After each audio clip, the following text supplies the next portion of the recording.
Moi, je vais vous parler de Cloud.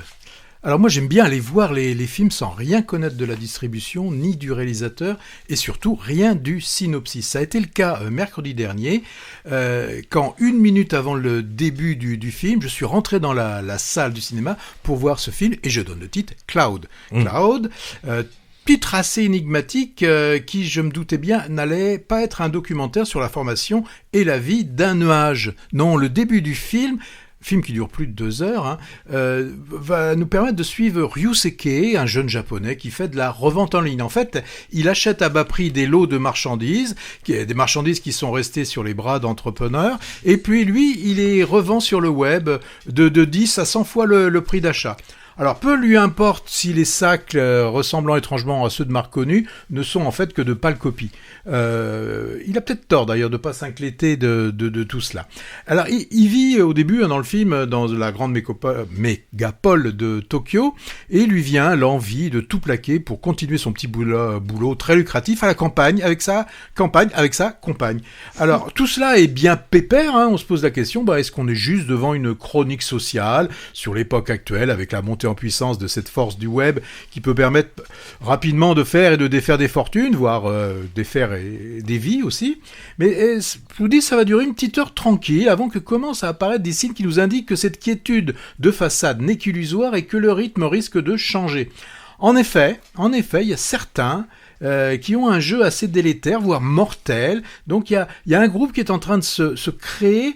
Et d'ailleurs, il se met en place plutôt sur ce qu'on appelle le net, mais plutôt le darknet. Et là, on sent que toute cette bande a des velléités de faire des choses pas gentilles à ce Ryusuke. Alors, ce qui est bien dans ce film, c'est comme c'est pour ça que j'ai parlé un petit peu de l'image du ciel. Quand vous avez le ciel immaculé, des fois on voit juste un nuage. Bon, il y a juste un nuage, mais souvent ça peut être annonciateur de beaucoup d'autres nuages, des nuages beaucoup plus noirs.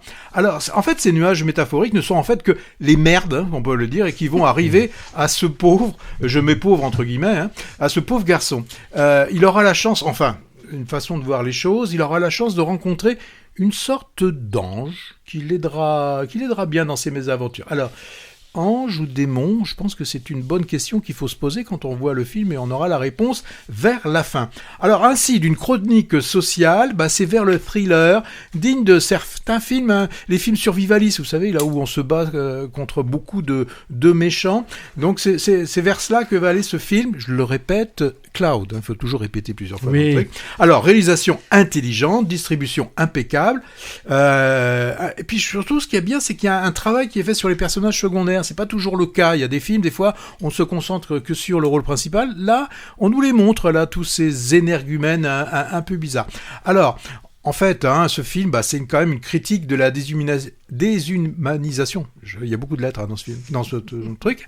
Des relations, la frénésie d'achat pour des objets qui, s'il n'y avait pas tous ces procédés marketing, comme quand on joue sur la rareté, n'aurait pas la valeur qu'ils peuvent atteindre un jour, sachant que quelques mois plus tard, ils peuvent être réduits à ce qu'ils sont, en fait, des objets créés de toutes pièces pour que nous dépensions notre argent. Mais là, vous pouvez dépenser quelques euros pour aller voir ce film que j'ai beaucoup aimé. Ouais, je regarde le chrono et j'essaye d'aller très vite. Très bon thriller. Voilà Patrick qui se met à apprécier les films louchant vers le genre horrifique. C'est nouveau, ça, quand même, un peu. C'était pas un peu notre précaré, ça? Je t'avais prévenu que j'y étais, je ne savais rien du film. Alors ce Kiyoshi Kurosawa, à ne pas confondre avec Akira, c'est de 2 générations avant, est un spécialiste d'horreur un peu low-fi, c'est-à-dire avec peu de moyens artificiels ou de gros sabots, mais une mise en scène qui rend l'angoisse palpable. Une vingtaine de longs métrages à son actif en près de 40 ans de carrière. Je connais pas toute sa filmo, mais je l'ai découvert avec son film qui s'appelait Cure, il y a presque 30 ans, de plus en plus flippant à mesure que le récit avance. Et un autre de 2011 qui s'appelait Kairo interrogeait déjà la place du numérique dans la vie des citoyens, comme ce Cloud très réussi qui a été le ticket japonais à concourir pour l'Oscar 2025 du meilleur film international.